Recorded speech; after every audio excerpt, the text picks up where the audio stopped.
How would you advise the targeted parent to seek help legally, practically? In your estimation, what percentage of children go on to figure this out? So, if you had to pick the number one thing that you believe can wake the public up to this, what do you think it would be?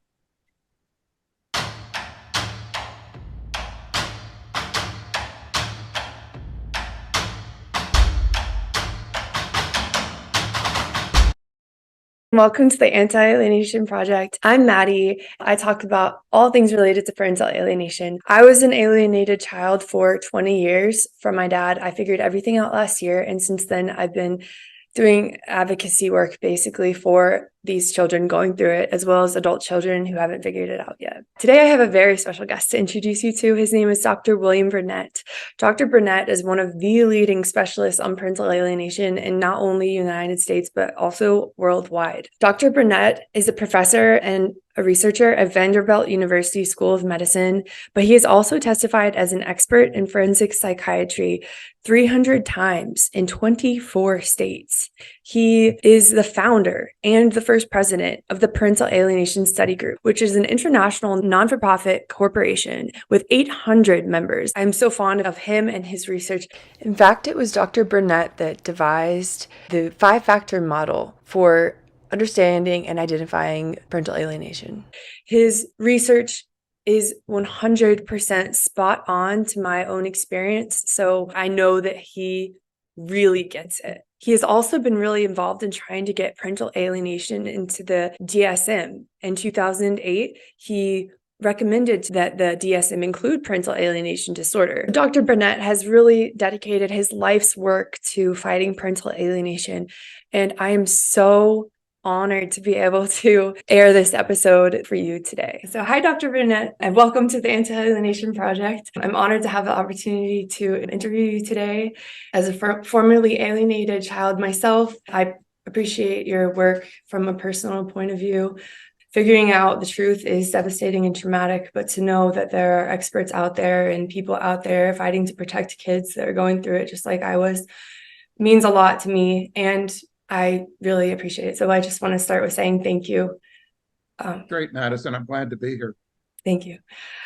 So I can imagine that in this line of work, it must be frustrating or maybe difficult at times to exist in a sphere that is inundated with misinformation, false allegations, and claims that parental alienation is junk science or pseudoscience. It seems to me that in order to maintain a career in this field, one must feel truly passionate and be driven by an inner conviction or motivation. And so to that end, I'm curious to know why you do what you do, why you choose to fight parental alienation. Well, it started when I was working as a child psychiatrist, and I did counseling and therapy for children and adolescents and families. And I also did custody evaluations. You know, sometimes when people go to court, the attorneys ask a psychiatrist or a psychologist to do a custody evaluation. So I did a number of those. And so it was in that context that I discovered, or I observed, I didn't really create it or discover it, but I observed parental alienation in a few of the families that I had been evaluating. And so that intrigued me. And then I got involved with organizations, child psychiatry organizations that published guidelines on how to do evaluations and how to recognize parental alienation. And so that really got me interested. And I suppose what really got me really involved was when the DSM was being revised. I was invited to submit a proposal to the DSM-5 people regarding parental alienation, because nobody else had done that, and they told me that would be a good idea to do that. And so, you know, that got me more and more involved in this whole topic. I think I've stuck with it because, frankly, it's very painful. These situations are very painful for the family members, and I'm also intrigued by how much misinformation is published. And so I've tried to go to town in fighting back against the misinformation that we see so often. Absolutely. I really appreciate that too, because from my personal experience, to learn about it and then realize that some people don't even take it seriously or believe in it. It's, you think the gaslighting is done when you step away from the toxic parent, and then you realize, oh, the UN is gaslighting you. Oh, like these major organizations don't even believe that you went through is legitimate. So I really do appreciate you sticking to the truth and your convictions and the research, what the research shows. So to talk about the alienated child's position, I still consider it somewhat of a minor miracle that I figured it out. In your estimation, or your honest estimation, what percentage of children go on to figure this out in severe cases, particularly? Oh, I think it's a very small percentage. Mm. I think some of them get into treatment programs, or the judge creates a treatment program by transferring custody from one parent to the other. And so that actually helps many, many children, simply that transfer of custody away from the alienating parent. But if that doesn't happen, and if it continues into adulthood, I you know, I really don't know, but if I had to estimate, I would say that maybe 10% of adult alienated children figure it out and get reunited with the parent that they previously were alienated from.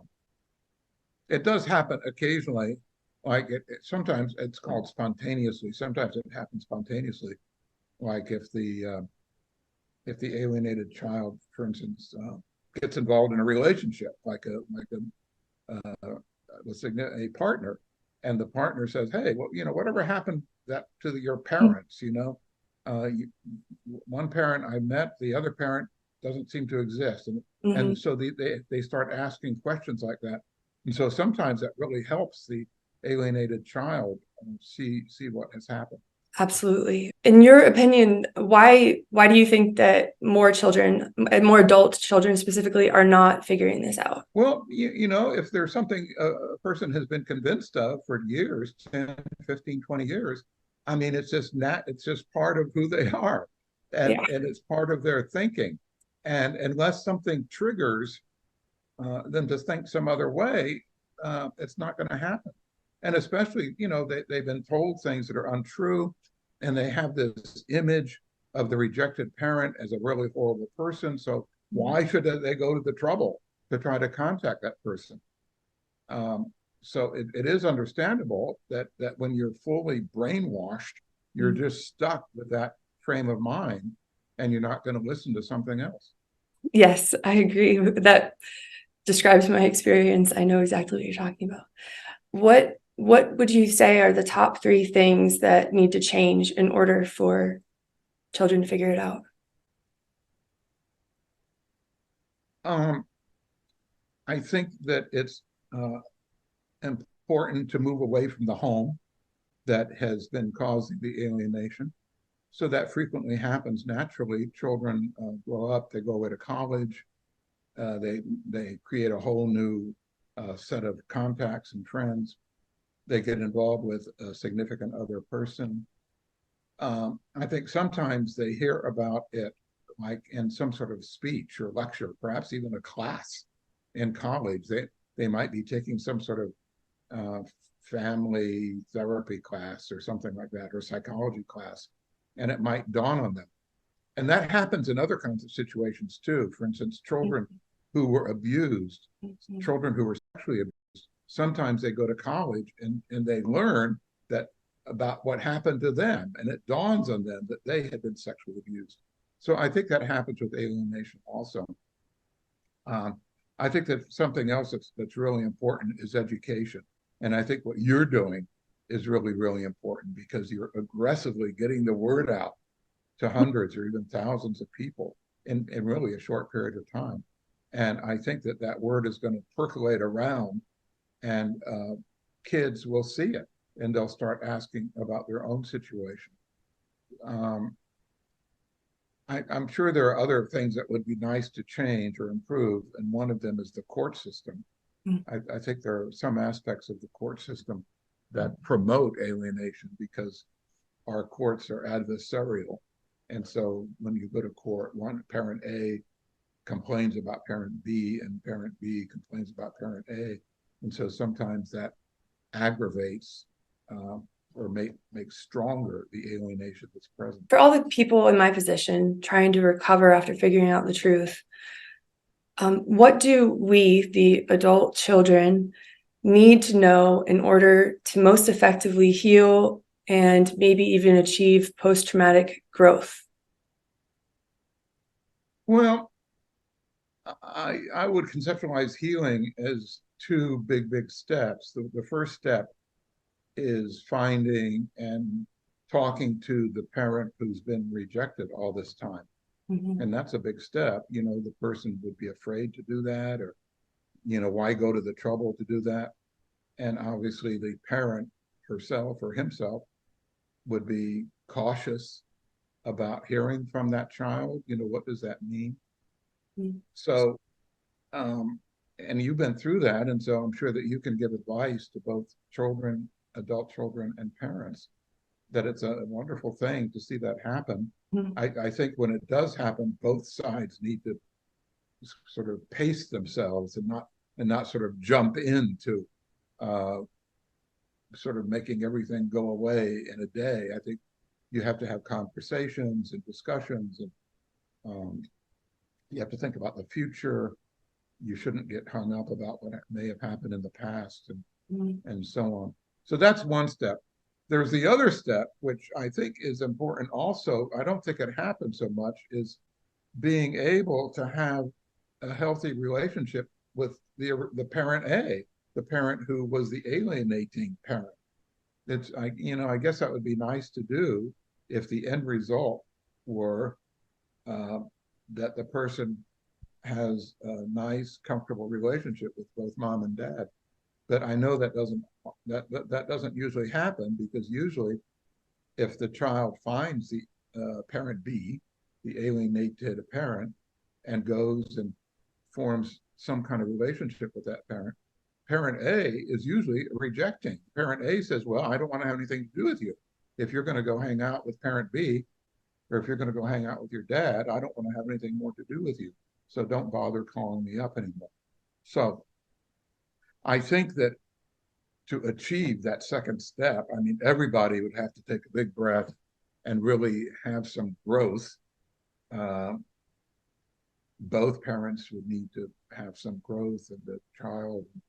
I think that would be a great thing, but I don't think that usually happens. I think that parent A would be rejecting if the child goes and tries to have a relationship with parent B.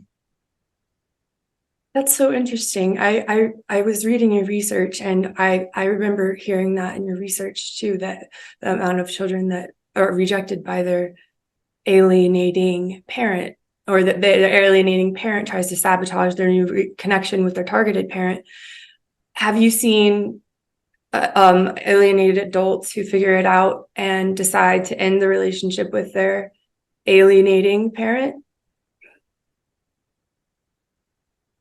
I've had conversations with a few people who had kind of a minimal relationship with the favored parent, the person who's originally called the favored parent, or the alienating parent. You know, like the person might touch base on, or through siblings might say hi, or might have a brief lunch, you know, every so often. I've heard that happen, but it maybe there are times when something deeper happens also. But my impression is that the alienating parent doesn't want to give up their way of thinking. And so they stubbornly reject any friendly comments from the child.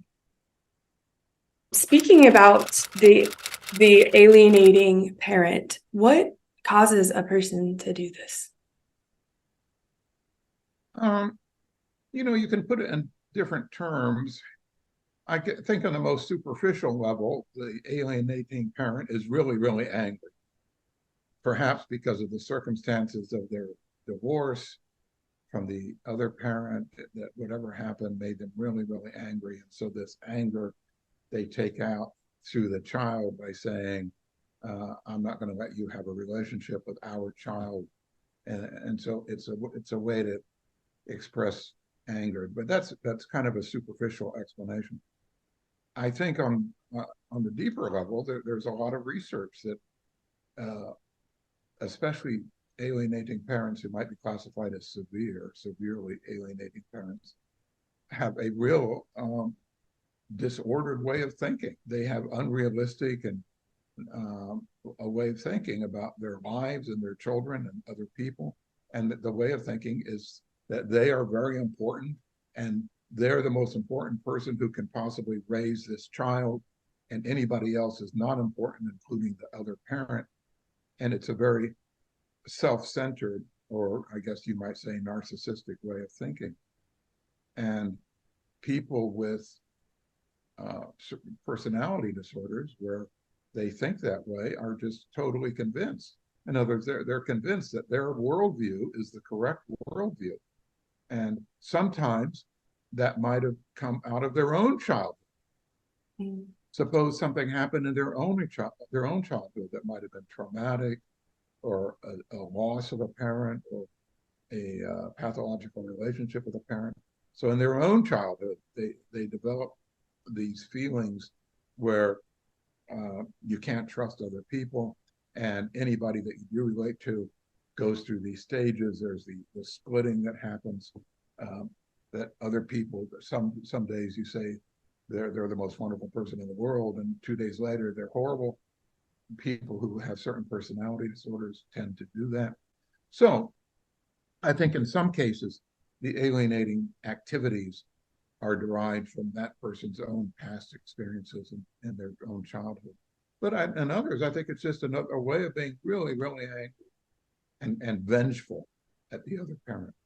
I know that you classify some as naive, active, or obsessed alienators. Correct me if I'm wrong. It seems like from your research that the more severe, the active and obsessed alienators, they have some type of knowledge that they're hurting their child. Is that true? Well, they're doing it, yes, and they're doing it on purpose.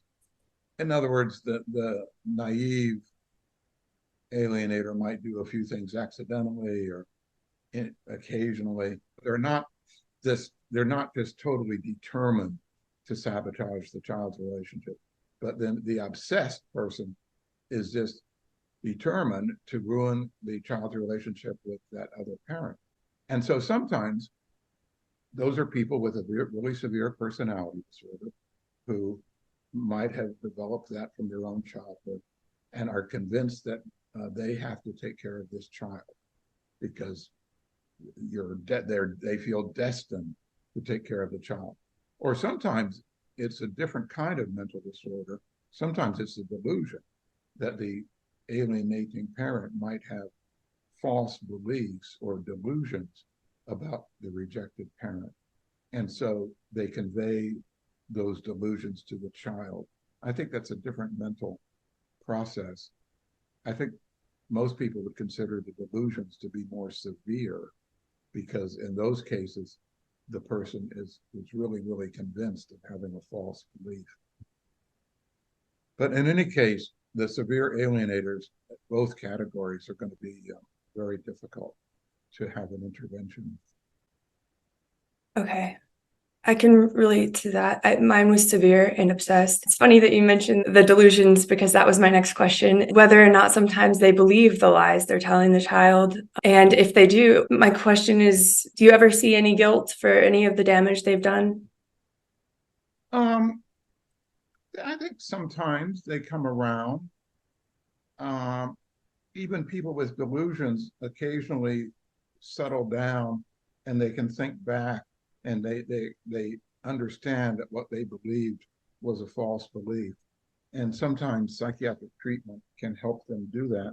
I think the intervention programs where the child is removed from the alienating parent, at least for 90 days, is the way most of them work. And during that 90 days, the parent is supposed to be working with a coach or a therapist. So those parents sometimes, I mean, the coach, of course, comes right out and tells them that what they've been doing is very damaging. And so sometimes it sort of dawns on the parent that yes, maybe I have been making a mistake. And so sometimes the parent does come around and kind of admits that they had been making a mistake and doing something that hurt the child. Sometimes I do it under the influence of the court. For instance, the court is going to say, well, you can't even see your child again until you make some progress in the damage that you've been doing. So that might motivate some people to understand what they've been doing. Okay, that's a bit of hope. That's encouraging. A little bit. I, you know, yes, there's a little bit of hope, and so I think it's always worth trying to have an intervention for those parents, and sometimes it works. Moving to the targeted parent, if we could. When a parent first thinks that their child is being turned against them, manipulated, brainwashed to fear them or hate them, should the targeted parent confront the pathological parent? And if so, how? You can try that. If you're going to do that, you need to figure out a way to do it without just creating a real big argument. I think if you're referring to sort of milder cases, I think it is possible to sit down, like for a psychologist or a therapist, to sit down with both the mom and the dad and to try to understand both people's points of view and try to understand what's been happening. And so I think if it's mild, you can do that, have that kind of discussion and try to get both parents on the same page, meaning that the child needs to have a good relationship with both the mom and the dad. So in the scenario that you described, where the target parent is starting to realize this is happening, I guess what I'm hoping is that it's a mild situation and that it still might be treatable. If the target parent doesn't realize that until it's way down the road, then it's not going to be so easy. How would you advise the targeted parent to seek help legally or practically? Any actionable steps that parents can take? Well, the first step might be what I said, is to have a meeting with a neutral person, like a therapist or a counselor.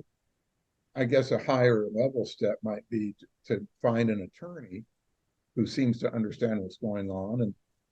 And the first level there might be the attorney writes a letter to the other parent's attorney and says, hey, look what's happening. This is very dangerous and damaging to the children. If that doesn't get anywhere, the next step would be for the attorney to go to court and try to explain it to the judge and see if the judge understands what's going on. So, I think the steps start with relatively easy tasks and proceed to things that are harder. If you go to court and the judge, and many judges nowadays understand this completely. I mean, I had a judge a few months ago who told me that he knew more about alienation than I do, because he's been a judge for 40 years and he's seen many cases, and he's seen more cases than I've seen. And I think he was correct. So I think there are judges who understand this really clearly, and many of them are willing to take steps. They admonish the parents, or they adjust the parenting schedule, or they insist on certain, maybe on a coordination, a parenting coordinator. So hopefully, especially if this is caught sooner rather than later, it gets turned around. That's some good information for people to have that are listening. What about long-term, more severely alienated parents? I've spoken to a few parents, actually more than a few, who've been alienated for 10, 20 plus years. Is there anything that they can do for reunification? And is there ever a time to tell your child the truth? Well, of course, if you don't even have access to the child, that's hard to do. Because in the really severe cases, the parent has lost touch with the child, and the child has remained away, and there's been no communication for years, 10 or 15 years, a long time. it's generally suggested uh, that the parent try to stay in touch, at least minimally, send a birthday card or send a gift if there's a baby born or something like that. And it's those gifts and those cards are frequently rejected or just thrown out. But it is almost everybody suggests that you might as well try to stay in touch, at least in a minimal way. You don't want to overdo it, because if you try to stay in touch too much, you're accused of being intrusive and stalking and whatever else they might say. Mm-hmm. So, and then let's see, I guess another strategy is to find some roundabout way, for instance, maybe through another relative or through a friend that both you and the child know, or through a cousin that the child still gets along with, that it might be possible to send a message, and for that person to be kind of like an intermediary, and to help some sort of meeting to happen. That would be great. I wish that more of the extended family members would step in these cases. It seems like there are many fragmented groups working to fight parental alienation. For anyone out there who has been impacted and would like to get involved, is there a suggestion that you could give of where parents should focus their energy? I think it depends on what they need. Like your website and your Facebook page is a really helpful resource just for everyday information, and that many parents might tune in there and get very practical day-to-day advice. There are also support groups, where people meet either in person or virtually, where there's a leader and they actively help people work through different issues. Mm-hmm. But it depends. People have different interests. Some people get really involved in advocacy, and there are advocacy organizations that really try to change laws, try to change or the way the government thinks about these things.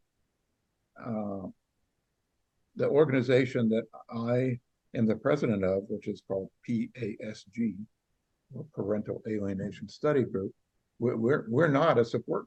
We don't have that kind of activity, but we do have lots of members who are interested in either running a support group or doing education or writing papers or giving presentations.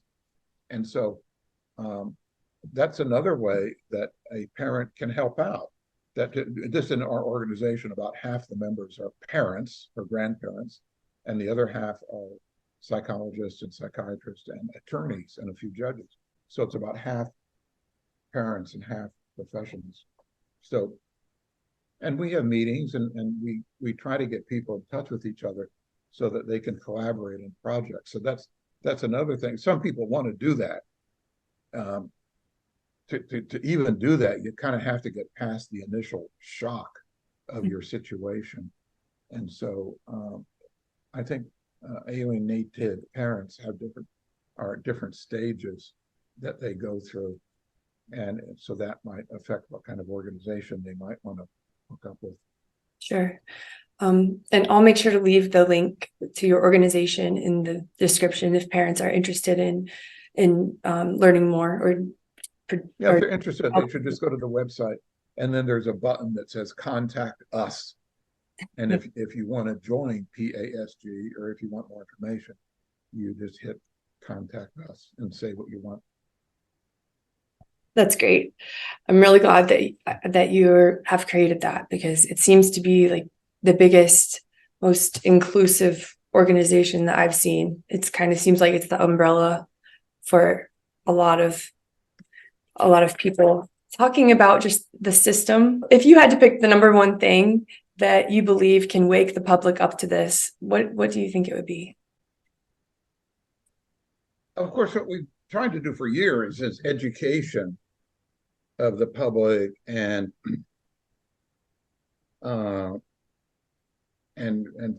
professionals, both mental health and legal professionals, like we've tried to get this topic taught in graduate school and in training programs for psychiatrists and law schools for attorneys. So that would be a great thing to accomplish. But that kind of thing doesn't really change public opinion on a broad scale. Mm-hmm. I'll tell you what some people have made really good videos. Mm-hmm. There are a number of videos out that like feature-length videos, Mm-hmm. 60-minute, 80-minute videos. And one's called Erasing Family, for Mm-hmm. instance. And so that kind of information, I think, does get out to the general public. I'll tell you what would be really neat Mm-hmm. is to have some sort of big production, extremely well done, dramatic movie that portrays this in a very touching, dramatic way that goes through different painful activities, but hopefully has some sort of resolution.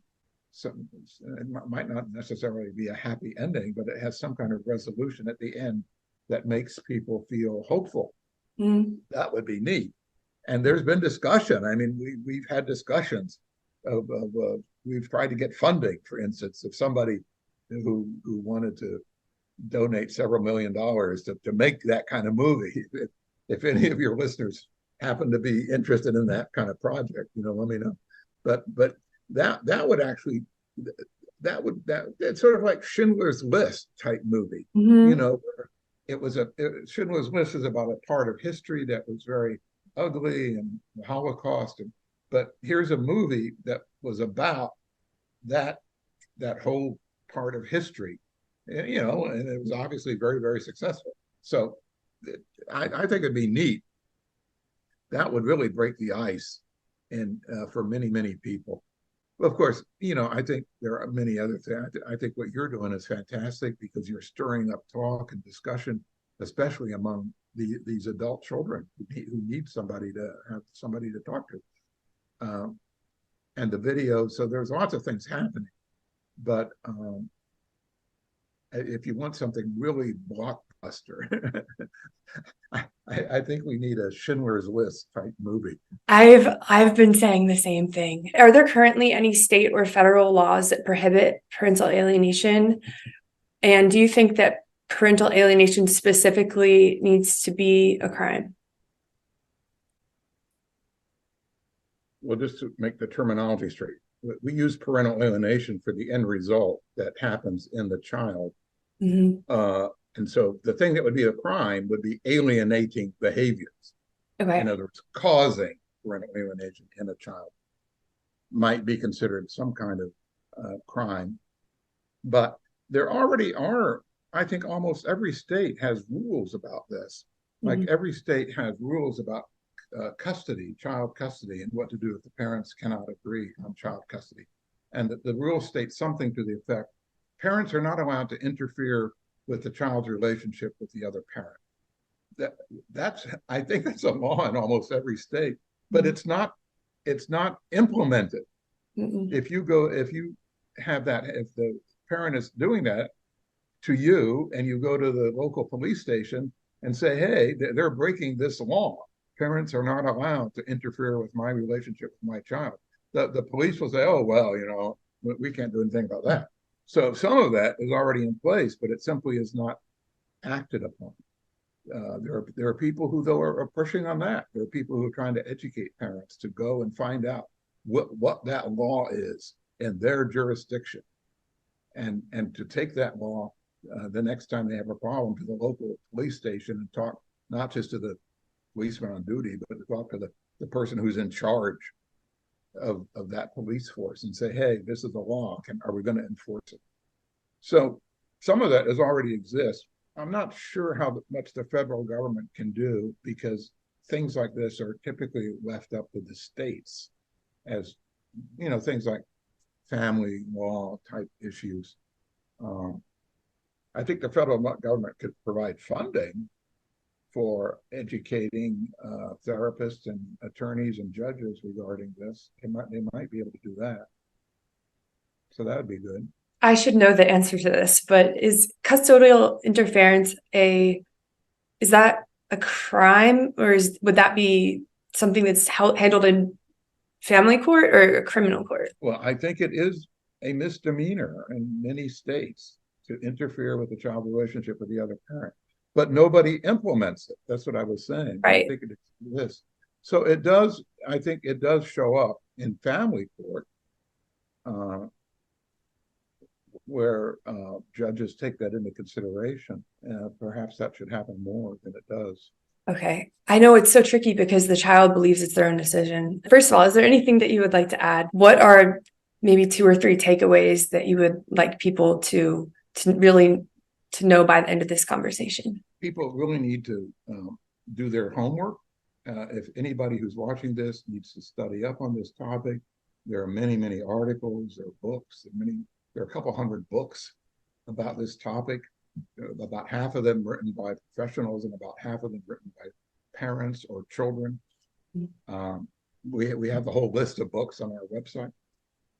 So I think one thing is to do your homework.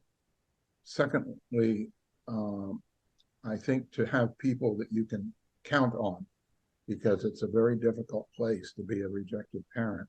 So you have to have your own network of friends and family members who are going to back you up. And I think it's good to have hope. I think sometimes this does turn around, and your situation is a wonderful example of that. So those are my 3 messages. I love that. And I love that message of hope because I wrote out in my notes, I said, with my videos, I always like to end on a hopeful note. And not to give parents false hope, but to continue the hope no matter what. Because if you don't have hope, I think the chances of you reuniting become significantly smaller. Yeah. That's just my own belief. So I have one last question for you. In your research study, the Parental Alienation Science and Law, I read part of the phenomenon of alienation on the effect of the child, which really resonates with me. You say the rejection of the hated parent becomes an internalized rejection and leads over time to self-loathing, fears of rejection, depression, and even suicidal ideation. And I was wondering if, in turn, do you think that in reconnecting with the targeted parent and accepting them, loving them, and accepting their love too, do you think that the children can eventually maybe dissolve some of that internalized rejection? In other words, do you think that acceptance of the parent down the line can become acceptance internally for the child? Yes, I think it can. I think that what you're describing is a form of therapy, of redoing things that have happened in the past and redoing them in a healthy way. And yes, I think that can be very therapeutic. Thank you. That's the phenomenon I'm encountering, and it's the most unexpected but wonderful thing to go through. I haven't heard many people talk about that as much. Thank you so much for your time tonight and also your efforts every day. Again, Madison, thank you very much, and good luck and with your projects. They're a wonderful thing. It's a good way to go. Thank you so much. I really appreciate your support, and your research and your life's work means the world to me. Great. Thank you. Y'all take care.